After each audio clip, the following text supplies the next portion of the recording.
लोभिया सिंहर कहानी शेष पर्यंत देखंतु। गोटिए घन जंगल रे शेरू नामक गोटिए सिंह रहुतिला।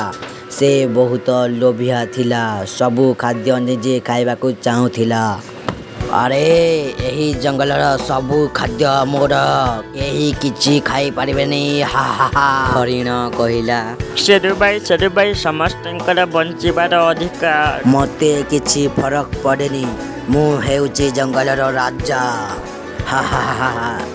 दिने शेरू जंगल रे गोटिए बड़ मांसर कुकुड़ा देखिला।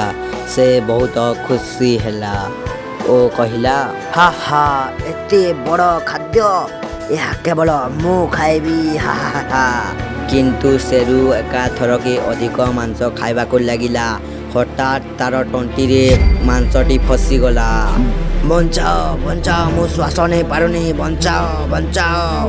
केते डाकिला परे सेमाने भालू ओ हरिण ओ ठेकुआ आसीगले। भालू कहिला, ତମେ ସବୁବେଳେ ଲୋଭ କରୁଥିଲ, ଏବେ ବୁଝିଗଲ କି? ପ୍ରଥମେ ଶାନ୍ତ ହୁଅ, ଆମେ ତମର ସାହାଯ୍ୟ କରିବୁ। सेमाने सबे मिसी शेरूଙ୍କୁ ସାହାଯ୍ୟ କରିଲେ। शेरू କିଛି ସମୟ ପରେ ଠିକ ହୋଇଗଲା। ମୁଁ ମୋର ଭୁଲ ବୁଝିଗଲି, ଏବେ ଲୋଭ କେବେ ହେଲେ ବି କରିବିନି।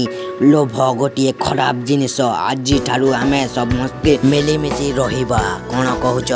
ହଁ ଏକାଠି ରହିବା शेरू भाई। এই ভিডিଓରୁ ଆମକୁ ଶିକ୍ଷା ମିଳେ, ଲୋଭ ମଣିଷର କିମ୍ବା ପଶୁଙ୍କ ସମସ୍ୟାରେ ପକାଇଥାଏ। ଭାଗ କରି ଖାଇଲେ ସବୁଠି ଖୁସି ରହେ।